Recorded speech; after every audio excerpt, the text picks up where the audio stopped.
Okay,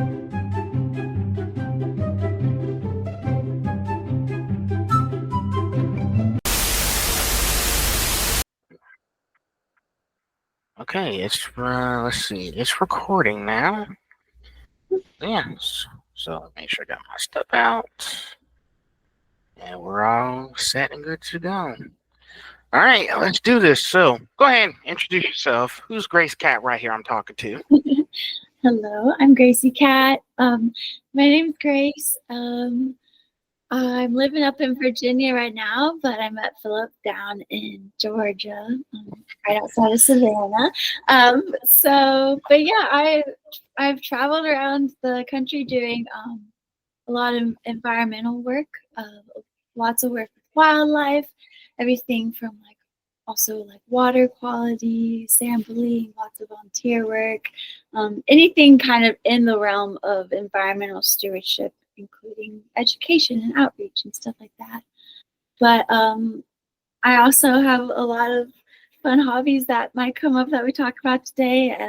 I think when I first met Philip, we were looking a little bit more into photography things. So I have done photography off and on for the past maybe 8 years now. And yeah, I've just kind of had a life full of lots of side quests and gigs and adventures. And I'm happy to be here to talk. Well, that was a lot to unpack for intro. I like it though. The more you talk about, the better. So, all right, let's go right into it. So, first section: environmental stewardship and careers. You've worked everywhere from redwood forests to tortoise habitats. What drew you to environmental work? Yeah, it's kind of weird. I grew up going outside a lot. I grew up in East Tennessee, and so we'd go to the Smoky Mountains all the time with family, but I would be terrified of every living creature, like crawdads, snakes, spiders, everything that wiggled or moved, I would be running in the other direction. And so it kind of is weird that I ended up in a career where I study these things. So I don't really know how it happened, but eventually I think a turning point was I watched a documentary about frogs that were dying, and I was like, wow, I want to save the frogs. That's what I could do with my life, save the frogs. And so I don't know, that just led down a whole rabbit hole of environmental work, and I studied wildlife and fisheries sciences at the University of Tennessee, and got a few minors along with that. And in my first job, really doing outside work, I worked at a nature center for an internship, but then my real pivotal moment was doing research on bats, helping a graduate student who studied bats. And so we would go hiking out into the woods to a cave and just set up a big net where we would catch these bats and collect data on them. So it was really cool. And I think I enjoyed the excitement of it all, and how going to work was an adventure in itself. Wow, sounds like you've traveled to a lot of places. I have. The way you've been discussing, this is it sounded like this is something you knew you wanted to do at the beginning of this journey. You knew you wanted to interact with nature, you wanted to interact with animals, you wanted to help animals. There have been a lot of campaigns I've seen out there that want to protect wildlife. And I know you're familiar with some of the Dawn commercials with helping the ducks and everything. Oh, yeah. So I could tell by the look on your face, you knew you wanted to deal with this. Nothing was going to tell you couldn't do it. Yeah, for sure. Even being young, even though some critters might have spooked me a little bit, I always thought they deserved to be safe or deserved to live, their little critter lives. And I'd go out into the yard and sing to the flowers or whatever. So things like that. That's nice, Grace. That's very nice. Of all the field work you've done, which experience left the deepest impact on you? I think even though the bat work I did was really awesome, I think I would like to highlight my time out in California. When I worked out there, I worked with California Conservation Corps and like a sect of that called the Watershed Stewards Program. And I was a team leader for that. And so there was like a district of California where I kind of helped the other like members of the program kind of like accomplish the tasks that they needed to in order to complete the program. And so I think my favorite part about that and like the most notable is that was the people that I worked with out there, because there was 40 of us throughout the whole state. And so for trainings and different like environmental things, we would all get to come together. And it was almost like a very wholesome like summer camp experience with people that are like-minded with you and like are passionate. My favorite memory was we went camping in the redwood forest for a week. And so you like get out of your tent and you're among like these huge trees that it just feels like they're hugging you, just being beneath them. And during the daytime, students from local schools would come to the redwood forest and we'd take them on like a field trip and talk about different things, from salmon in the water to like the fungi and the mushrooms. And then at night or in the evening, we would all go swimming in when the kids would have left, we would all go like swimming in the river. And we would like make dinner, big old camp style dinner together, and lay out on the rocks and like look up at the stars like beyond the redwood trees and like tell stories. And it was just like such good people doing such good things. Wow. See, sure. So I was like, man, that must have been pretty exciting. Like you were in California for that long. I mean, it must have been a long program if you're telling me all this. I didn't know you went camping at that time. Yeah, I was out there for like I was only in California for like a year and a half, and my program lasted about a year. But yeah, my job and the friends I made through it, because of that, I was able to really travel like throughout the state and just like, I don't know, do things I would only like have dreamt of doing and seeing and stuff. Okay. Okay. That's nice. Shoot, man, I need to get back at the camping or something. Listen, the only reason why I don't like it is because of those mosquitoes. They eat me Yeah, up. yeah. So I probably need to work on doing more bug spray. Yeah, So, for sure. um, so you said you're in Virginia now, right? Yeah. What's a day in your current role with the Virginia Department of Conservation and Recreation look like? Yeah. Um, this job I have right now is a lot more of like the conservation and recreation side. A lot of that, let's see, there's like 13 preserves, 13 and counting, natural preserves in the mountain region that I live in. And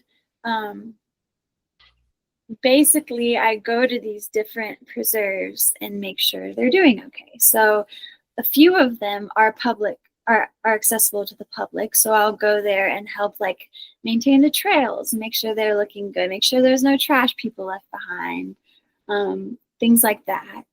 And then most of them though are not accessible to the public just because they are preserved. So they're areas where there's usually like a very rare plant or animal or bug or something that we're trying to protect the habitat of. And so we won't as often like let people into those areas or whatever. So I'll go to those, and a lot of that is some more of like the dirty work of like, making sure these invasive plants that are taking up all the resources aren't around as often. So I'll kind of help remove those. Sometimes it looks like planting more native plants. Sometimes it looks like, having to chop down like young trees that are invasive before they get too big. And outcompete other plants. So kind of a variety of things. Okay. Driving UTVs around, stuff like that. What do I, you I do expect of me, probably? I think I do. I do have a question about all the things that you just talked about. Okay. I know it's a lot for you to manage. I know it's time management is a thing, and I know you've been doing that for a long time. How long does it usually take to make sure everything's okay, and like how long is like to make sure that it's all done in one day? Yeah, well, that's a good question because it's definitely like a long process. So there's really only like so much you can do in a day, especially because there are so many of these preserves. And I only work with two other people for our region. So every day, like you kind of just do what you can get done. Sometimes even the weather will permit you from doing it or not. But it's just like if there's say there's a certain grass, there's a Japanese stilt grass that is spreading everywhere super fast and taking up the space of native plants and habitats. And so, we'll go out there and try to get rid of as much as we can in a day. But even that spot where you might get rid of it, there could be places all around it where it could start growing, and it can come back up in that spot. So it's just like it's like definitely an uphill battle, just slow moving, like work it. So just Kind one of, day at a yeah. time, because I know that stuff does take at least more than 12 hours in a day. Yeah. Sometimes somebody, like throughout the night, somebody has to come back to the facility to see if everything's working fine.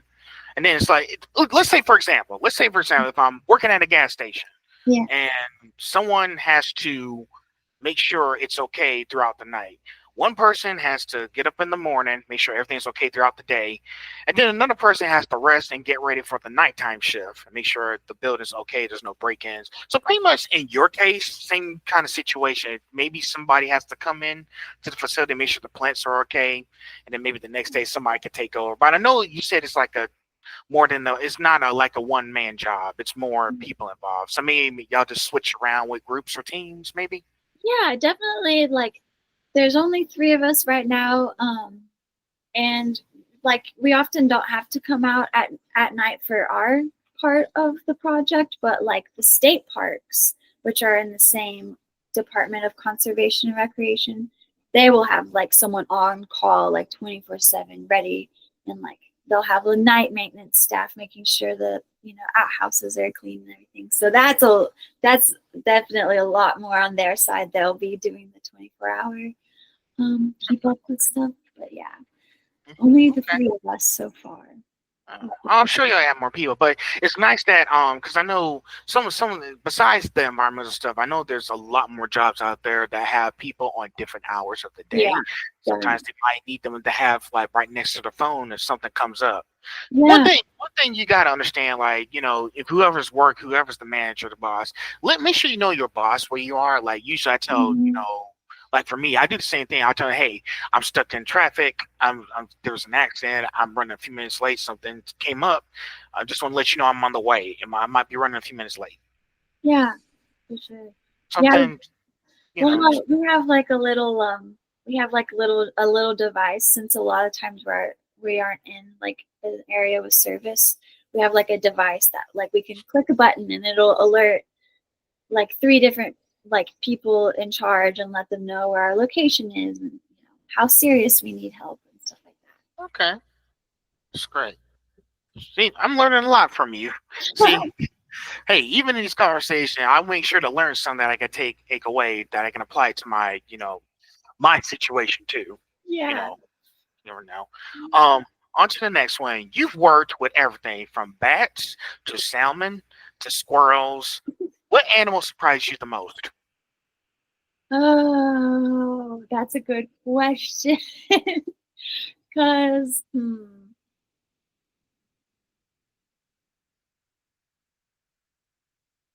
that's so hard, because I really feel like every animal I've worked with has just blown my mind in one way or another. Like, so maybe I'll just give an example of how one of them definitely I like. Oh, sure, that works. I feel like they're all just so crazy. Probably okay. Well, let's see. Mom just say the. Oh no, I'll do alligators. Okay. Because alligators. When I moved out to Georgia, I was like honestly terrified. I was like, oh my god, like alligators were on the top of the list of things I was still really scared of. And but then I started working out on Jekyll Island, and there's like over 200 alligators that could be there like in a day.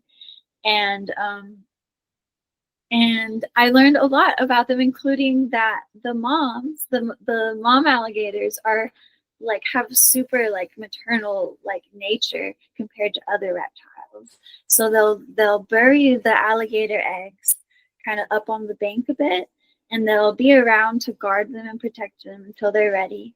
And then what she does when the time like comes near for them to hatch, she'll go up onto the mound and put her ear up to it and listen for the little like noises that the alligator babies make, like beep, beep, beep. And she can Yep. hear them through the ground. She'll undig the nest and then scoop the alligators up in her mouth, or the eggs in her mouth, help crunch the eggs if they haven't got out of them already, and then drop them out into the water. Wow. And I was like, what the heck? Sometimes they do alligators do a lot of weird things. Now I have seen a few TV shows. I think you're familiar with this one called, I don't know if you are, Swamp People by any chance. Yeah. They hunt alligators for a living. I've seen a Mhm. lot of episodes, funny moments in there, but they do live off the land, and I've seen how they hunt these alligators for like to make livings off of it. They do have to respect that the babies need to have their mothers before they can go off, but you can Yeah. see they get into like these all these sorts of situations with alligators terrorizing kids. They got to get them out of there, or it's just just making sure they just have enough money throughout the season as they hunt down these gators. Yeah. A I lot of watched that in a while. I need to watch it again. yeah. It's there's so much to learn out there. I could go on and on about like every animal that I've worked with. There's just so many crazy facts and stuff. So next, how do you stay hopeful and energized while working in environmental fields that can sometimes feel overwhelming? Yeah, that's also such a good question because it's very real working in this field where, um, there's a lot of people, especially in our country, that deny like the importance of this field or of the earth or of how things are changing. And a lot of times there's in this job field there's not a lot of funding either for like a well-paying job, so a lot of times with these jobs I'll have to have a second job that I work in the evenings and stuff. But I think for me what keeps me hopeful and moving is being very present when I am outside in nature, because like I mentioned, it's definitely a treasure hunt. um, every day it's like an adventure. And so I don't know, I think being outside, being in nature, realizing what I'm helping and getting like the chance to understand like all these weird facts and weird things about certain creatures or places, it kind of like it's like awe inspiring. It creates like a childlike wonder in me and excitement, and I think I just remind myself of how important it is to like hold on to that and to protect our world so that other people could maybe have that feeling one day too. It's nice. Yeah, and I'm happy that you said all that because sometimes people they choose a career, they find themselves at a crossroads in life where it's like what's the point of all this? Why am Yeah, I doing why am I doing all this? Am I doing it just to do it, or am I just doing it because it just makes a big difference in my life to have to do this kind of work. And sometimes, and that's the question us as human beings we have to ask ourselves: what's going to be best for my mentality here? Like, you know, it, yeah, for your soul, like what feels the most fulfilling. yeah. And how can I word this? People just get into a state of crisis when they feel like they've done as much as they can, but they don't know what to do next with their lives. Mhm. So that's basically the kind of, you know, loophole that keeps turning back time over and over again. Like somehow you find yourself in the next phase, but now you're back to phase one. Yeah. If you see where I'm getting at. Yeah, definitely. Like when you are chasing your goal and you get to it, what's next? Or I think they also describe like the like being like your moments of genius are kind of equivalent to how you explain it, whereas some people will reach these amazing moments in life, um, and then after that they kind of plummet because they're like, well, I did that, now what? So yeah. Exactly. Like if it's not fulfilling, then what if it's not fulfilling me, what am I doing this for? Yeah. Mhm. So but hey, that's why we talk to figure Yeah. out how we do these. Yeah. So we're done with this section. On to the next section: creative expression and side gigs. So from burlesque to modeling to tea parties, if you do tea parties, your creative outlets are so diverse. What role does performance play in your life? Yeah. I think like on a daily level, I love like being very intentional with like my fashion, like the outfits I wear, how I do my makeup or hair. Like I don't do anything like over the top, which sometimes I do. Okay, sometimes I do, but not. And there's nothing wrong with doing something over the top because what I'm trying to say is I feel like the way we dress, like really like puts an energy out there. Like I don't know. It's like a little snippet of the things we love in life or what we're passionate about or our personalities. Like when you're walking down the street and you see someone wearing something that you think is cool, you're like, oh, that's such a cute outfit, or like, I love what they're wearing. And it really like lights you up. But on the other hand, if you see someone that's wearing something that you like maybe don't like or that like you might find offensive or whatever, you're like, bad taste in the mouth. So it's literally like it's almost like magic. You're putting something out in into the vibey world. Um, so I definitely like love that, and um, I think like my time in when I was in California, I did burlesque for a little bit, and that was an incredible experience. Even though I kind of fell into the group. Sort of close to the time I had left. It was very transformative in a way of like I sort of had a past that was very traumatic, and there was lots of shame involved, and lots of um, I don't know. I kind of like lost who I was. I think from everything that happened, and even just going to these burlesque classes. My burly mama, who was our teacher for the classes, she Wow. really my burly mama, she really like instilled in us like this notion that we are like divine like goddesses, or that, and like how to carry ourselves with like the respect that we deserve, and I think like even just going through those movements, holding myself differently through like this dance that you're taking off some layers in this dance, and in some professions when you're taking off layers you're kind of like at the foot of another person, but in this situation it's almost like you own the stage, you lead what's happening next, like you decide who gets to see what and how this performance goes. So I think it like instilled a lot of maybe confidence, I don't know, or just a sureness in myself. Yeah. Yeah.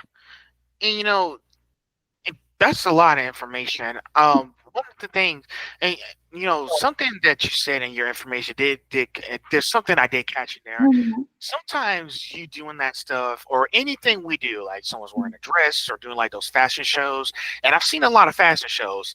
Sometimes it's not just about the fashion; maybe they're telling a story. And some of these models, they do tell stories from the artwork they've done. One thing I did talk about from the last two interviews that I've done, her name was Allie Woods, the blue girl. I think you saw I was talking to her. Mhm. She's saying that modeling can be a form of storytelling, depending on what story you're trying to tell. One thing, and I want to reference this back to my Savannah Tech College. I had to do a assignment for one of my literary classes, intro to literature. No, humanities class. I had to do something for my humanities class. Something that you said caught my attention. I did a paper talking about, the art and everything. Like, I had to give an example. Like, how some women are like detailing, like how they're using art to tell this happened in history. Some of the stuff. Now, here's the thing. Even though that I don't, like, I'm not a huge fan of art, but I do understand where you're coming from. Some of the people who created their designs from scratch, they had to use whatever they could find.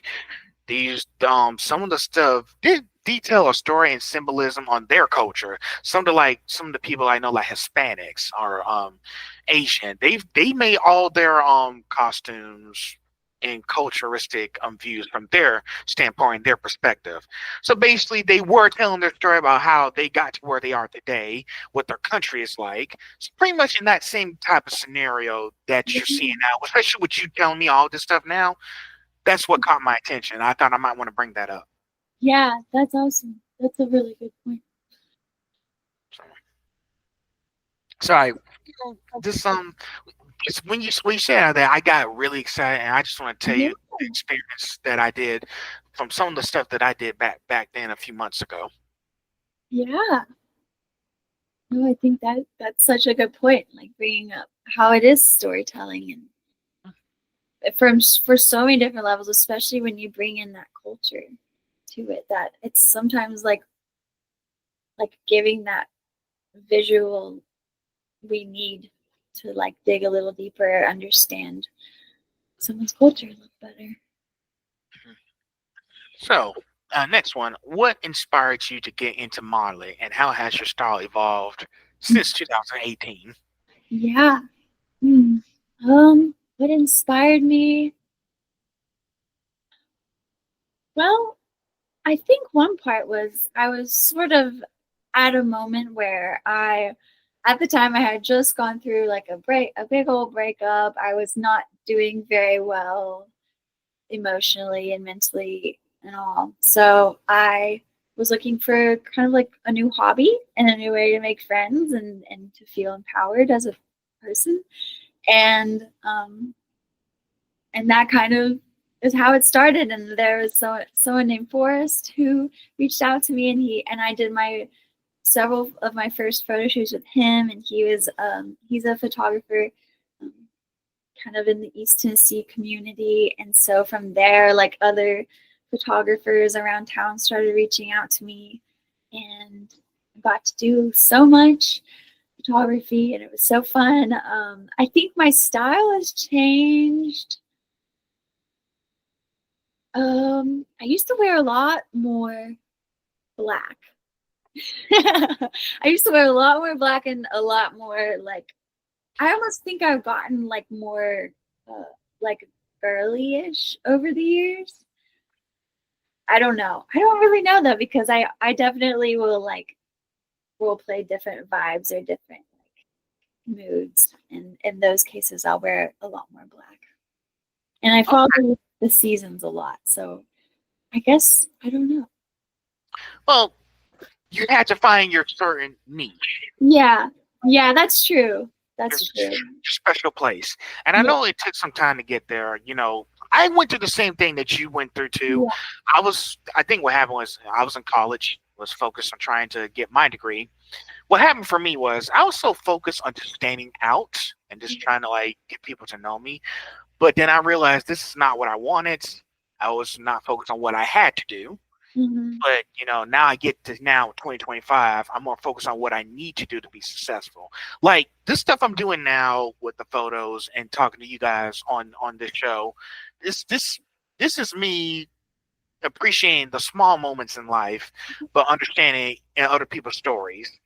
I just want to, like, everybody has a story to tell. Like, sometimes you get stuck doing something. You gotta make sure you understand, why am I doing all this? And yes, that's going back to the previous question I asked. But know that even through these dark days, you are changing. It may not happen overnight, but it's going to take some time to get to where you need to be now. And myself, me, like, I had to do some soul searching and understand, you know, being successful is not about being known. It's about interacting with people, making connections, enjoying the simple parts in life, not just being out in the noise all the time. Like, do what you like doing, but don't lose yourself in it. Yeah. I love how, like, there's like how people say, like, you want to be like the best version of yourself, or like my favorite like take on that is being like your favorite version of yourself. And it's because that really like helps you dig into like the things that really align with what you love and who you are.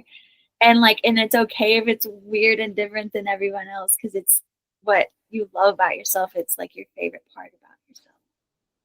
Yeah. It took me a long time to see it, but I understand now. It's Yeah. like, I'm here now. Yeah. That's all that matters. And listen, I'm gonna make mistakes. I had a bad experience yesterday, but I understand we're not perfect. In life, you're going to make mistakes. I made a Mhm. mistake yesterday.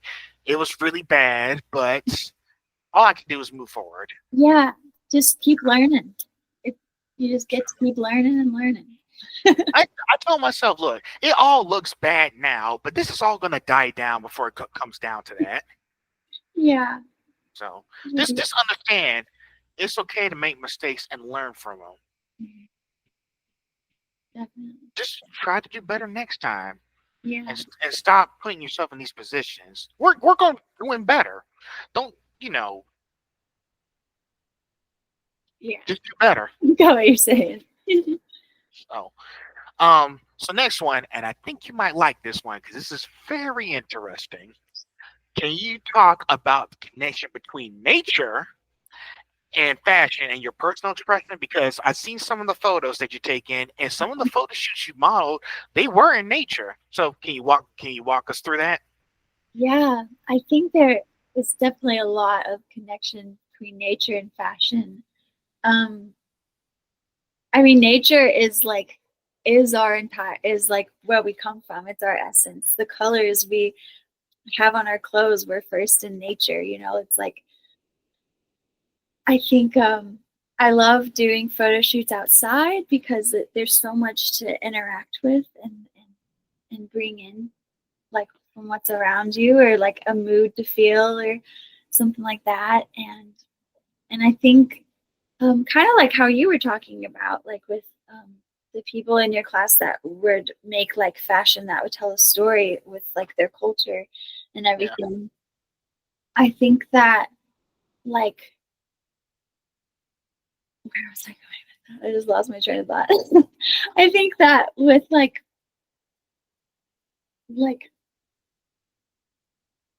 over the years, there has always been a lot of like nature and art that has intertwined.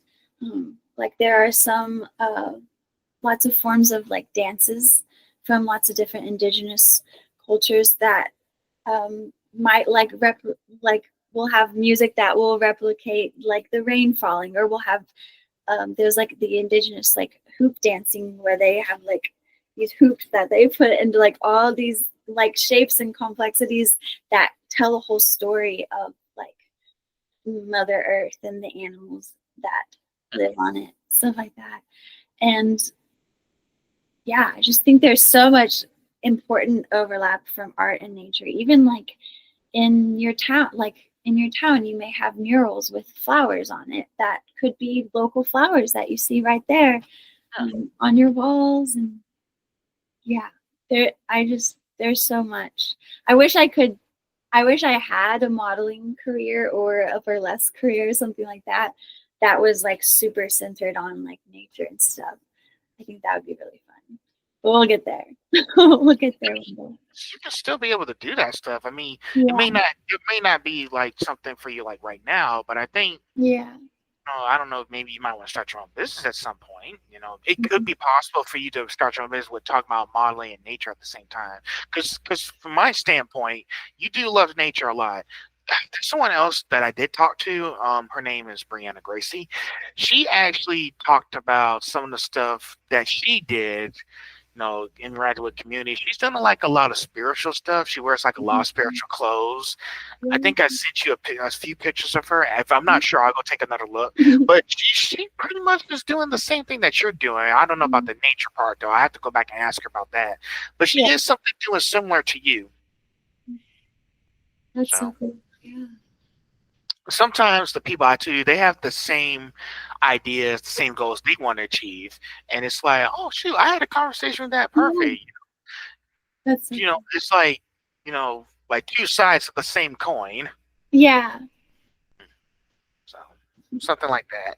But but yeah, y'all probably do the same kind of stuff. It may not be like exactly the same, but I Right. see where y'all two are going with this. You Yeah. trying to get your you still want to do like modeling stuff, but related to nature because you love nature. Nature is a peaceful place, and trust me, myself, I've been running at parks because I just want to get away from everything. And plus, Mhm. it's peaceful out there. Yeah. I don't know if you ever went to a park or just wanted to get away from stuff. Have Yeah. you? For sure. I'm in most of my free time I'm just walking around outside.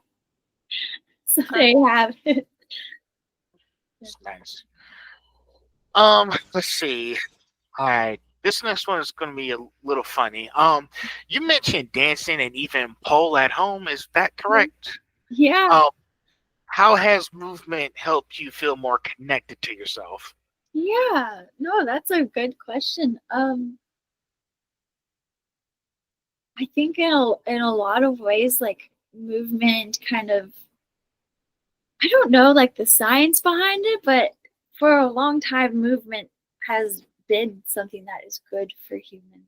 And like even like certain therapies use different there's like dance therapies and different kinds of like ways to like use your hands to help like heal traumas and everything. So I think there's like so much importance in movement. And I do have a pole I like to spin around on in my living room. It's traveled across the US with me.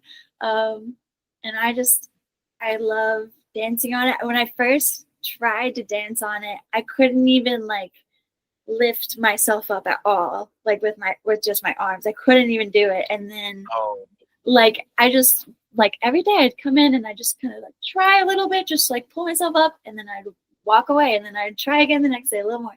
And then eventually like doing that and then just practicing here and there, like, I could flip upside down all of a sudden. And then like I'm like doing things I didn't think I could do before. I never thought I'd be able to do. And I think that really like helps me feel kind of strong, even though I'm not like a big old buff person, but like it helps me feel strong and like also helps me feel like a fairy, which is just, I just to be just like a fairy dancing in the woods would be quite a vibe. So if I can be a fairy spinning around the pole in my living room, that'll do too. okay. So pretty much makes you feel more. It made you feel more free the Yeah, way you're doing all that stuff. I know you had a few like ups and downs as far expression. Yeah, yeah, as yeah. So it makes you feel more. Like, oh, sorry. Like, hey, I can just feel like, hey, I feel like I can just do whatever I can yeah, freely without any restrictions, no limits. Like totally. nobody can put limits on me. I can do whatever I want, Yeah, totally. and It's working. Okay, so around that section now. Thank God. Next section is mental health and recovery. So Yeah, you've been open about your journey through mental health challenges. What helped you turn a corner in your healing? yeah. I think the biggest like maybe like the climax or like that last big pivotal moment was was really just like listening to my body so intentionally, to the point where like for a long time I was on, a whole bunch of different medicines. I'd gone to all the therapies.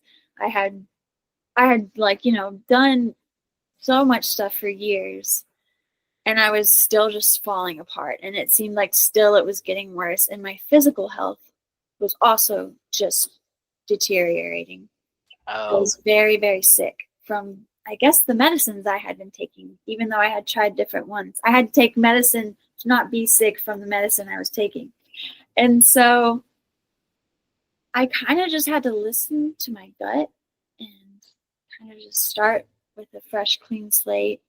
And I think there's a time and place for medicines, but I was able to get off mine at a time when I probably shouldn't have gotten off my medicine, but I did it.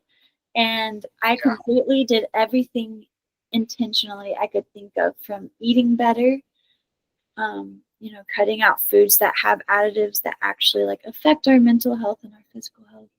I did everything, like went back to therapy still, like tried to incorporate more movement in my day. Everything that people tell you that you're like, yeah, yeah, yeah, I've been trying that, it doesn't work.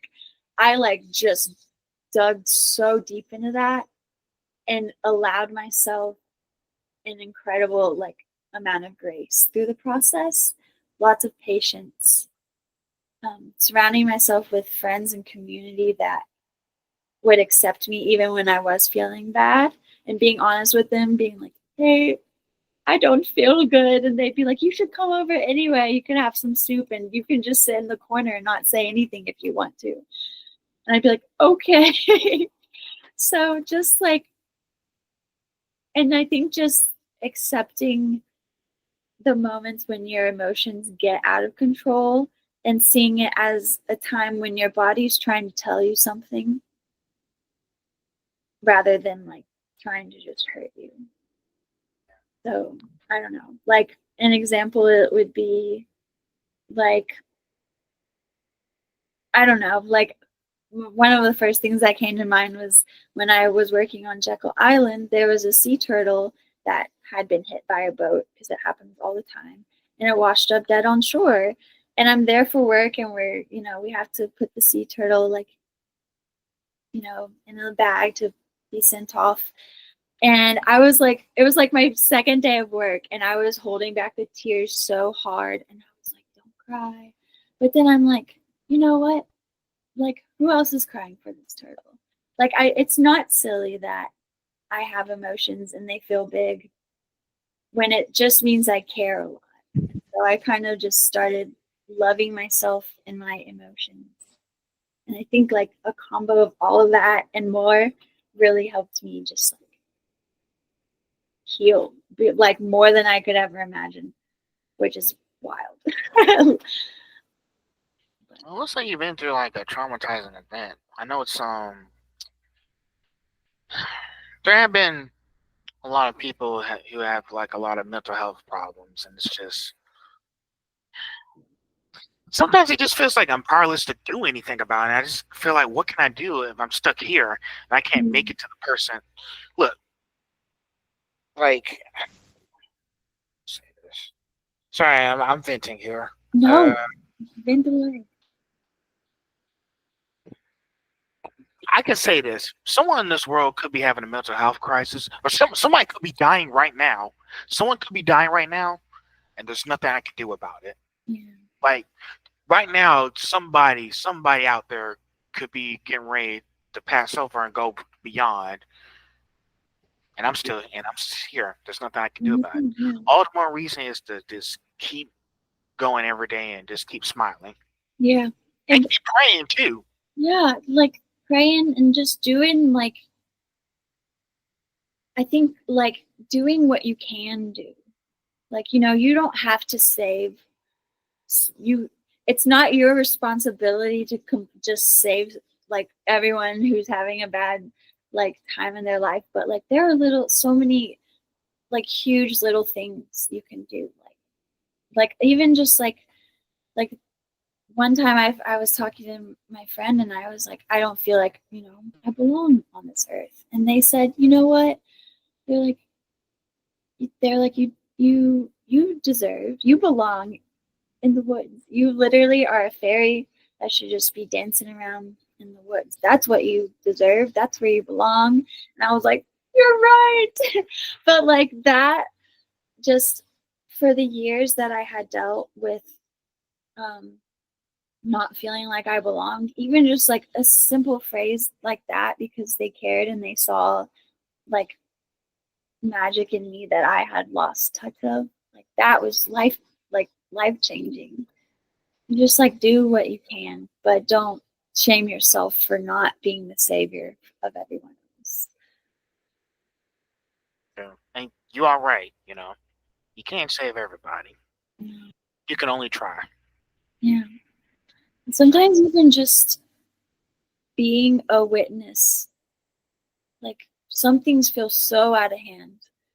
Um, like people that are suffering, across the world, like it feels so out of hand. There's only so much you can do, on the other side of the ocean. But it's like, I think even at the base level, just being a witness for people too is important. yeah. I think too is there has been a few situations. Some people may not want to be helped, and that part's true. One Yeah. thing I did learn from, I think I saw a TV show, but the person was right. He was saying, but now I'm not so sure anymore if I can trust him. The other guy was like, well, you can't fix other people.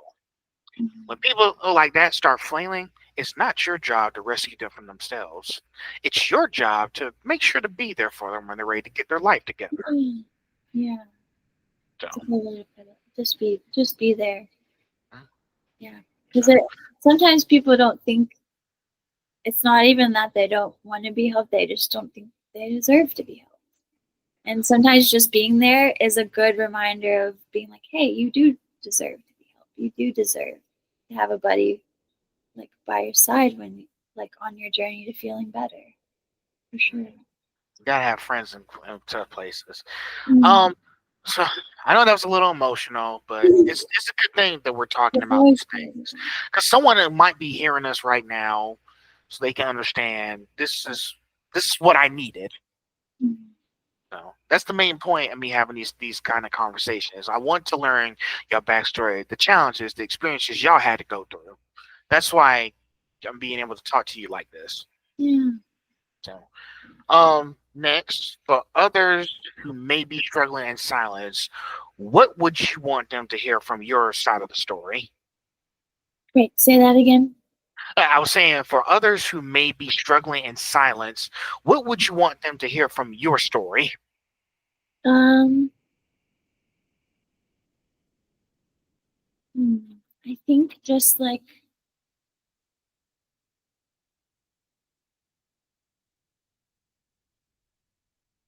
I think just like that it can get better.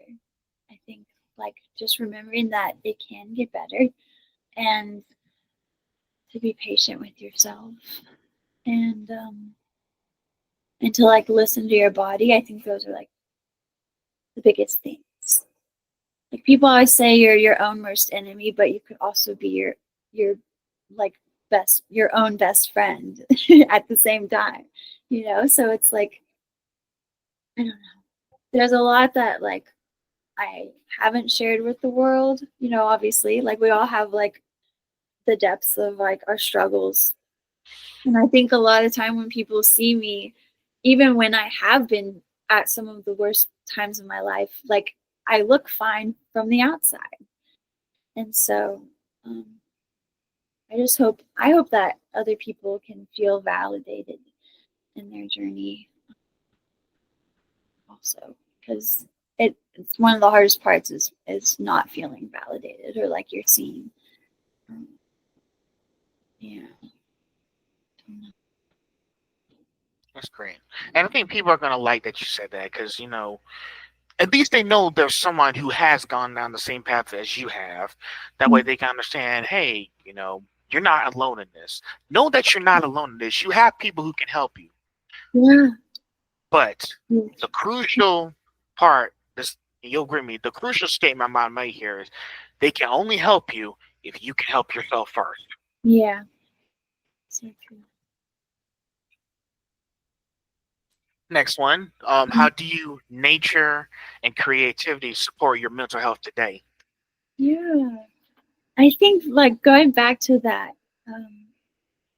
sense of awe and like childlike wonder of the world really keeps me going because I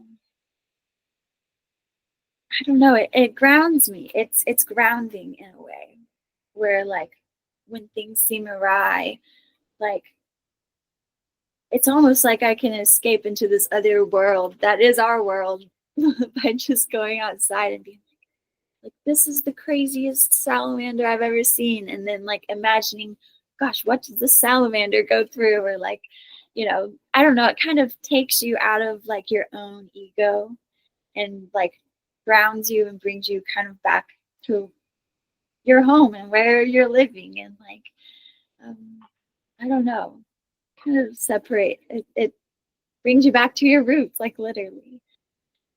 I think nature and like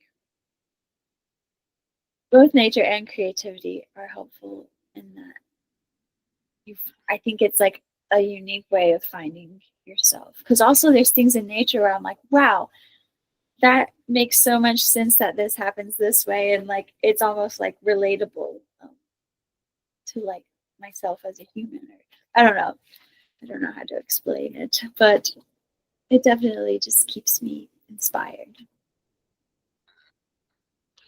I think it's kind of nice that you like the nature side, but you also have the creativity because there's a lot of models who find themselves drawn to nature Mhm. because it's much peaceful than having to be out in the city and just like doing shoots and everything because it's a chance to just get away from all the noise that's just making. Now, maybe the beach, but there's still a few other people or places that might interfere with your sense of just trying to meditate. But I think nature and going to these parks where you be able to work on forest projects like that, it's also can also help with your mental health illness Yeah. in those type of situations. Now, depending on the person and what they look for, do you want to be in the city with all the traffic? Sure. Do whatever you can. Do whatever you want. I don't care. As long as it makes you happy. Yeah. And But I think on like a weird like sciencey level also like humans like our oldest ancestors go back like a couple 100,000 years I think. And then like the agricultural revolution and stuff only happened like 40,000. I think I'm getting these numbers right. And so the age of us like being inside all the time is really just like a blimp of our existence as humans. Like sometimes like some of the struggles we have, um, I at least I've found can be like relieved by being like connected to where like my ancestors are from and like how we evolved and where we came from like is just right outside the door. Kind of crazy. okay. Kind of crazy. Hopefully my numbers were right there. Listen, you It's got it right. But percentage. yeah. Well, I mean, as I said, for Indigos, whatever you choose to do, like whatever place you feel like you'll be the most comfortable Yeah. and maintain to like, recharge yourself before you go back into the noise. As long as it works for you, I'm all for it. Yeah. So, so let's see. What does better than ever feel like to you now? Um, there's a lot less um I'm a lot less shameful of myself and of who I am. For a long time that would keep me from doing like anything or even going to the grocery store. Like I love myself, which is just the craziest thing in the world. And yeah, I guess there was a time when like my anxiety and I had like PTSD, some pretty bad PTSD, and I really couldn't do anything like without feeling terrible. like physically, especially, and like mentally and physically. Like it was just like, really is debilitating. But then like now I like get up and I go about my day and I'm not ashamed of who I am, and I feel better, and I love myself and my emotions even in the times of their intensity, and everything just feels a little bit more tolerable, but it also feels raw at the same time. There's like a rawness to everything, especially after like getting off of medicine after so many years and kind of just being in my own just body. Like things feel, there's like a rawness to love and to bad things in the world and to creativity and everything. So I'm really just living the human life, and but in a good place. And I think that's just, I don't know. I mean, now I'm just riding the waves and grateful and trying to give back in ways I can. Had to had to abandon, you had to bury that old Grace from before to the one that you are now. Yeah, I like to think of it like I was a caterpillar, now I'm a butterfly. And I know I'm still young, and something else bad is bound to happen in my life that'll probably, make me feel bad again, but that's okay because I'll know how to handle it. But I'm so thankful for all like the bad things. The caterpillar times were necessary to be a butterfly. Okay. All right. I love it. Well, we're getting close to the end here. So on to the next one. Life in general. The one we've been waiting for. Well, sort of. Kind of. So you've had over 20 jobs, if I'm correct, right? Yeah. Jobs. What have all those experiences taught you about yourself? Um, I think it's taught me that I like to do a lot of different things. That I'm like, I love learning. That's probably a big one. I just love learning new things and trying new things. Like sometimes, we get stuck in cycles, but I think that by like getting myself to do different things and try new things and learn new things, it's easier to kind of like break some of those cycles, even the ones that are unhealthy. So I think like, I don't know, it's almost like just like you're in a video game and you're going through all the levels and you just keep leveling up. That's like how I try to think of it. Like I've done all these like side quests, and like I'm like boosting up this knowledge that I hadn't had before, and these skills I hadn't had before. That's kind of just like all life is, I guess. Oh, But true. you know True. what I mean? Yeah, I get what you mean. I get what you mean. Listen, me myself, I'm learning to, when I had to put like, but shoot, I'm still learning today, because I know the one thing, because I myself, I'm back in graduate school for cybersecurity. I know cybersecurity is not the only thing I need to focus on. I do need to focus on it because it's like a main long time career thing. But as I said, I graduated with a bachelor's in digital media production and journalism. So I thought maybe I could do like multiple jobs because pretty much after this, I'm probably going to have a bachelor's of art in media production and technology. And since I'm doing like both, since that's a good combination, I'm pretty much going to be doing computer work for like a lifetime. Yeah. But sometimes you have to think to yourself, I had to, like I told you before, I had to put photography back on the shelf. Yeah. So I had to figure out, I had to figure out what else can I do. I had to go back and do some brainstorming of Yeah. what I did in college. So I just figured, hey, I've done 3 documentaries. I can talk to people. I'm talking to you right now. It's working. Just thought, just have those interviews. I said, well, shoot, maybe I should start a podcast. That's blowing up. And I was like, well, shoot, I better keep doing it. Yeah. Like I love how people explain like within our lifetime we'll live like 1,000 lives. And I love to think about it like that. Like, what's the next adventure? What's the next thing I can try? If it's something that like I had thought about trying before but never had the support to try, maybe I could try it now and it would work out well. There's so many options. Hey, infinity lives. That's what it's called. You know, but hey, that's what most people. A lot of people are doing that because that's kind of stuff. People have multiple jobs and just the one, and that's what the scuttlebutt is all about these days. But you get the point.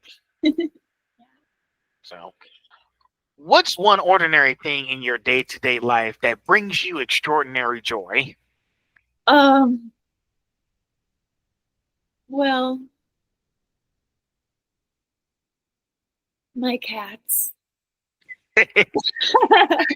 Yeah, I knew the cats was coming up because you did say that you love your cats. I I knew that.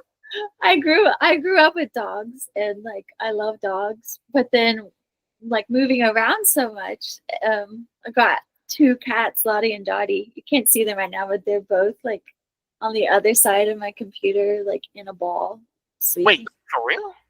Yeah, they're both like They basically just watching you talk to me.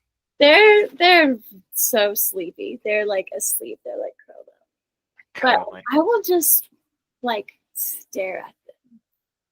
I'll just stare at them being goofy for I could do it for hours. Oh They my just God! moving Don't upset. away. I was about to say, don't upset Mama. And the crazy thing is I'm allergic to cats. Oh, So I cannot touch my eyes or it's game over. don't do that, please. Do not do that. It's dangerous. Yeah. Hey, listen, I am concerned. Listen, even though I'm talking to you from like a remote location, I just, I'm also concerned about your safety. All right, don't rub your eyes with the she cat. But it's not that she have those cats, because when I saw you, I said she does look like a cat person. Does she have does she have cats or is it hamster or what? Something. Yeah. It's I like mean, if it looks like a cat and talks like a wait, no, wrong analogy. If it looks like a duck and talks like a duck, then yeah. yeah. So sorry, I just got so hilarious. Sometimes I like to act comedy in these conversations too. So try to keep it as possible. But yeah, so they're called what? Lottie and Dottie, if I'm mistaken. Yeah. Lottie and Dottie, they're sisters. Okay. Make sure you put goggles or glasses on. Probably probably should. I've got eye drops on deck, tissues on deck. There you go. There you I'll do what you gotta do. go. All right. Next one. So, what's your morning routine like when you're not in the field? When I'm not in the field, morning routine, a cute outfit, cute makeup, and I love starting my day off with like I love taking a walk in the morning, especially like the town I live in is rather walkable. So I love to like ideally walk somewhere and get like a little breakfast sandwich and a little coffee. And then just with my partner Jordan, we'll just walk and sip our little drink and like talk about life or goals or whatever. And then you're excited Hmm. for the rest of your day. That's how I usually feel on Fridays. I feel excited that this is going to be a great day for me. You Yeah. know, sometimes I like to get on like my Xbox or game. I'm at there actually. That's standing right next to me. I actually got the Switch 2 right here. So yeah, sometimes I want to get on, just play some games for a bit, Yeah. but it's entertainment, so Yeah. that. But but sometimes I do want to venture out the house. I don't want to stay and play all behind a screen for hours. I want to go out, maybe explore the city for a bit. Even though Savannah's a small town, it is a small town, but you never know what you might find in there. You never know who you might run into. True. So, but I don't want to stay out there too long. I mean, I don't want to stay out like the whole day. Really good stuff out there. But yeah, it's nice that you have those like day to day life. I want to take a break from the stuff. Let's go explore something for a bit. Yeah. So keep doing that. It helps you out. Um, how do you wind down after a long or intense day? Hmm. Probably Probably just thankfully my partner Jordan likes to cook a lot. So he'll like sometimes he'll cook a dinner and then we'll just sit down and watch like a show or something. And then what else? Probably just snuggle. I just love being cuddly and cozy. So that's like the perfect end of the day. I'm always like it'll be like the afternoon. I'm like, I can't wait to just snuggle and Um, do nothing, you know? and when you mean snuggle, the cats aren't allowed, right? That would probably be ideal since I have allergies to Oh them. boy. But no, they come up there too. So Oh Lord. They you know, don't touch your face while you're in the couch, are you? they won't really touch my face, I guess. Well, yeah, they'll just get kind of sometimes they'll get close to my face. Oh But they man. won't touch, and I'll try to not. I won't touch my face. They won't touch my face, but they'll definitely get very cuddly. Might want to get some water and just spray them. Like, I know. Well, I wish I didn't so much, and then I would do that. But I'm at the same time oh well. just squish them. Well, at least you're training them. So that's all that matters. But it's nice, you gotta have. Sometimes you gotta. There have been a few stuff I do. Usually I will watch like a movie, Yeah. mostly Pixar. I need to. I do watch other movies, Yeah. but sometimes if I feel down, I watch a Pixar film. It helps me lift me up in those like. Oh, I good. think those films are there to help you lift up in life a little bit too. Yeah. Definitely. Sometimes it's like a little escape too. We watch a lot of like the on Dropout TV. There's like um, Dungeons and Dragons, like live role play kind of stuff, and I love watching those. It just takes you on like a little adventure with like you're there, like you're best friends with them. Okay. All right. At the end of this section, if you could go back in time and give your younger self one piece of advice, what would it be? Um, Probably kind of like similar as maybe as I had mentioned earlier, like don't give up, like be patient. Things are probably not going to like turn out how you think, but it's going to be great. It's going to be okay. Okay. You know what I mean? Yeah. That's great. Sometimes you have to, maybe I should record on my message is to Yeah. myself. You I'm never like, know. how many details should I give little me? I don't know. I'll leave it up. I'll leave it up to her to figure it out. I think it's important. I'm like, it'll be okay. You may not believe me, but it will be. Gotcha. All right. Almost at the end here. Last section. Curiosity, play, and exploration. So you describe exploring the outdoors like a treasure hunt. What's the coolest thing you found in nature? uh,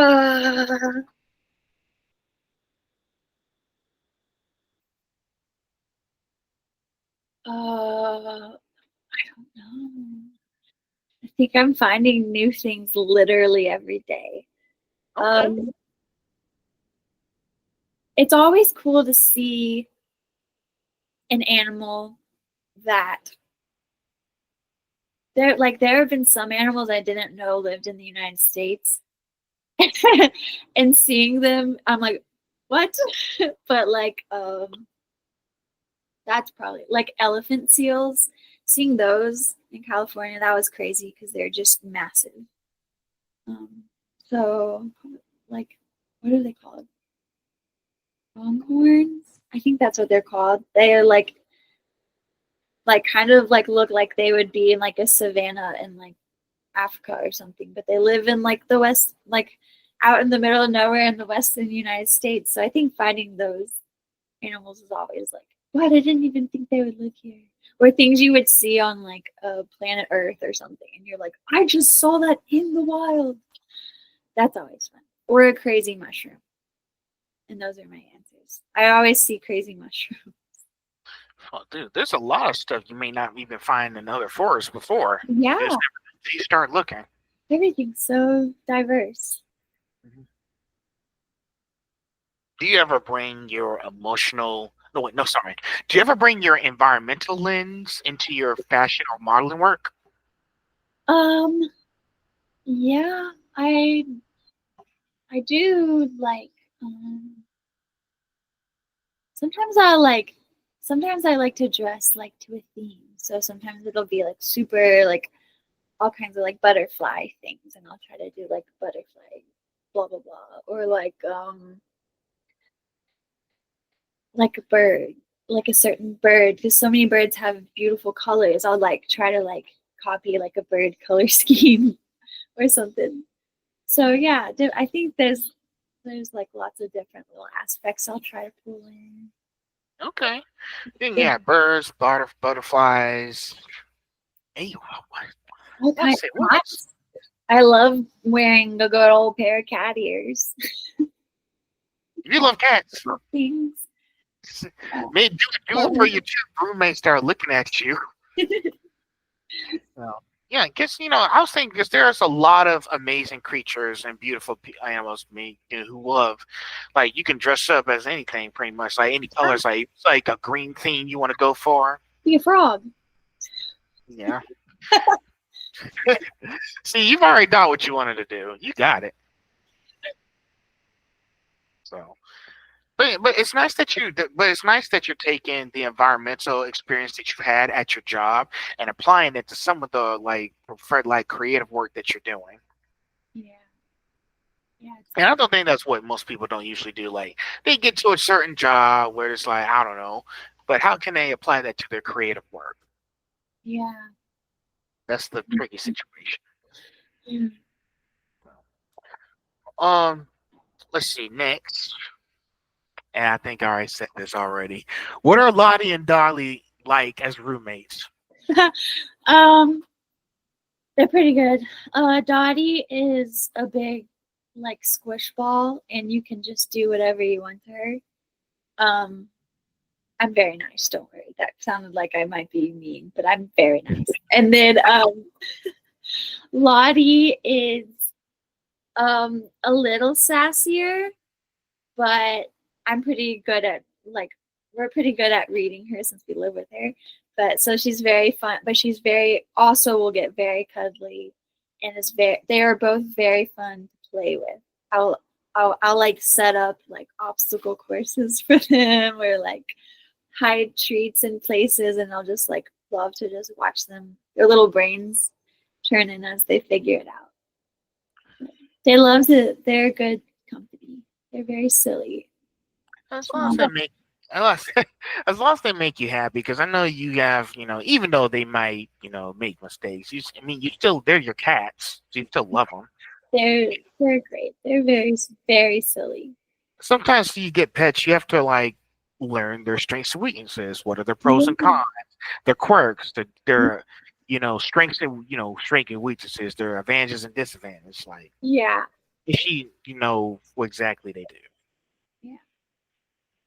Yeah. Two more questions. What's something you've learned recently that sparked your curiosity? Something I've learned recently.